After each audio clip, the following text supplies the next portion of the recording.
आज या ठिकाणी स्वर्गीय डॉक्टर गणपतराव देशमुख यांच्या 97व्या जयंतीनिमित्त वक्तृत्व स्पर्धेचं आयोजन केलेलं आहे। या कार्यक्रमासाठी उपस्थित असलेले सांगोला नगरीचे शिल्पकार डॉक्टर प्रभाकर माळी, महाविद्यालयाचे प्राचार्य डॉक्टर सिकंदर मुलाणी साहेब, त्याचबरोबर इथं उपस्थित असलेल्या कुमठेकर ताई, ज्युनियर कॉलेजचे प्राचार्य केशव माने, त्याचबरोबर आत्ता ज्यांनी झाडाचं महत्त्व समजावून सांगितलं त्या डॉक्टर शिमा मॅडम, त्याचबरोबर इथं उपस्थित असलेले सगळे संस्थेतले पदाधिकारी,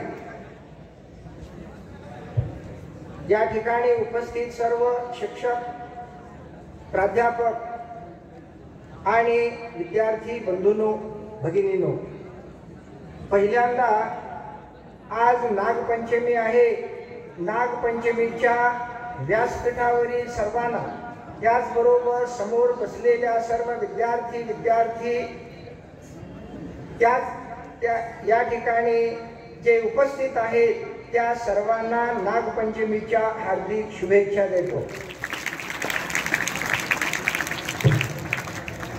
ज्यांनी या तालुक्याचा चौफेर विकास करण्याच्या दृष्टिकोनातून आपल्या आयुष्यातील प्रत्येक क्षण हा चंदनासारखा झिजवला, ते डॉक्टर गणपतराव देशमुख यांच्या 97व्या वाढदिवसानिमित्त या ठिकाणी गेल्या 4 दिवसापासून आपण जे कार्यक्रम या संकुलामध्ये आयोजित केलेले आहेत, त्यामध्ये 7 तारखेला रक्तदानाचा कार्यक्रम घेण्यात आला। त्याचबरोबर 8 तारखेला काल तालुक्यातील इयत्ता 4थीच्या विद्यार्थ्यांना त्या ठिकाणी ज्या विविध गुणदर्शनाच्या कार्यक्रमाच्या निमित्तानं ज्या स्पर्धा आयोजित केलेल्या होत्या त्या स्पर्धेचा कार्यक्रम झाला। त्याचबरोबर आज या ठिकाणी तुमच्या सर्वांच्या व्यक्तिमत्वाचा विकास होण्याच्या दृष्टिकोनातून ज्या विविध स्वरूपाच्या स्पर्धा आयोजित केलेल्या आहेत, त्याचबरोबर उद्याच्याला आपल्याला माजी मंत्री प्राध्यापक लक्ष्मणराव ढोबळे यांच्या विचारधाराही ऐकायला मिळणार आहेत। विविध खेळाच्या स्पर्धा आणि त्याचबरोबर खुल्या 10 किलोमीटर धावण्याच्या स्पर्धेचं आयोजन केलेलं आहे। हे सगळं करत असताना त्या ठिकाणी अजून एका गोष्टीचा मी उल्लेख करणार आहे। इतके दिवस ज्या उपक्रमाचं आयोजन आपण करत होतो त्यापेक्षा वेगळ्या पद्धतीचा एक उपक्रम चालू वर्षापासून डॉक्टर सीमा गायकवाड आणि महिला सुदगिरणीच्या त्या ठिकाणी संचालिका कुमठेकर ताई यांच्या वतीनं 10 ऑगस्टच्या निमित्तानं साहेबांच्या वाढदिवसाच्या जयंतीच्या निमित्तानं या ठिकाणी एक स्तुत्य उपक्रम या ठिकाणी इथून पुढे राबवण्याचा निर्णय घेतलेला आहे। त्याबद्दल या संकुलाच्या वतीनं मी त्यांचं अभिनंदन करणार आहे। त्याचबरोबर या ठिकाणी जी झाडं उद्या मुख्य कार्यक्रम झाल्यानंतर त्यांच्या वतीनं वाटली जाणार आहेत, ती एनसीसीचे विद्यार्थी, त्याचबरोबर राष्ट्रीय सेवा योजनेचे महाविद्यालय आणि ज्युनियर कॉलेजमधले विद्यार्थी यांना ती झाडं देऊ केलेली आहेत।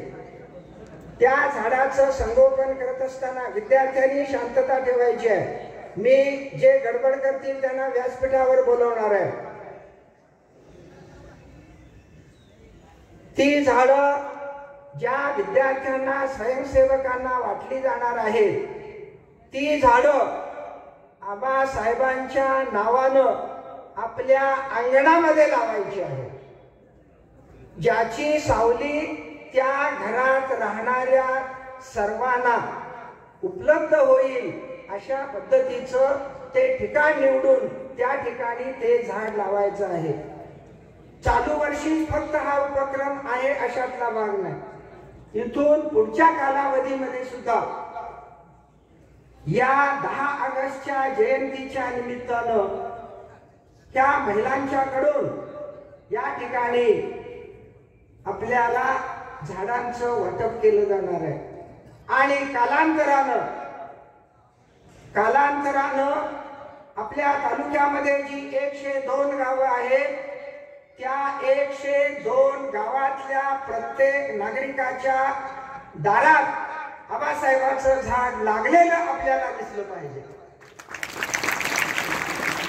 जेणेकरून त्या झाडाची सावली त्या कुटुंबाला, जसं गेल्या 50-60 वर्षामध्ये ज्यांच्या आश्रयाखाली, ज्यांच्या मार्गदर्शनाखाली या तालुक्याचा चौफेर विकास करण्याचं काम त्यांनी केलेलं आहे, त्याप्रमाणे चिरंतन त्या कुटुंबाला त्या झाडाची सावली लाभली पाहिजे या अपेक्षेनं हे विद्यार्थ्यांना झाडाचं वाटप केलं जाणार आहे. त्याचा सदुपयोग करावा आणि त्याचबरोबर त्या झाडाच्या सावलीचा उपयोग तुम्ही करून घ्यावा अशा पद्धतीची अपेक्षा आहे. त्याचबरोबर अजून एका गोष्टीचा मी उल्लेख करणार आहे. आपले वक्तृत्व स्पर्धेचे कार्यक्रम 2 वाजता संपणार आहेत. या ठिकाणी काल दुपारी डॉक्टर साहेबांच्या बँकेतून नवले साहेबांचा मला फोन आला की आज दुपारी 3 नंतर आमच्यातील महिला ह्या नागपंचमीच्या आनंद लुटण्याच्या दृष्टिकोनातून आपल्या व्यासपीठावर येण्याचा संकल्प ठेवलेला. तुमचा कार्यक्रम कसा आहे? संयोजकाला फोन करून मी आजचा जो शेड्यूल आपला आहे त्याची माहिती घेतली आणि 3 ते 5:30 वाजेपर्यंत हे व्यासपीठ सांगोला नगरीतील महिलांना नागपंचमीचे वेगवेगळे उपक्रम खेळण्याच्या दृष्टीनं, आनंद लुटण्याच्या दृष्टीनं खुलं करून देण्यात येत आहे असं मी जाहीर करतो. त्यामध्ये या शिक्षण संकुलातील महिलांनी सुद्धा नागपंचमीच्या निमित्तानं त्या उपक्रमामध्ये भागीदारी करावी अशा प्रकारची मी विनंती करणार आहे. समोर बसलेल्या मुलींनी, त्यांचा सण आहे नागपंचमीचा, तुम्ही आला तर चालेल. या दृष्टिकोनातून या आनंदामध्ये महिलांनी सहभागी व्हावं, भागीदारी करावी अशा प्रकारची मी विनंती करतो.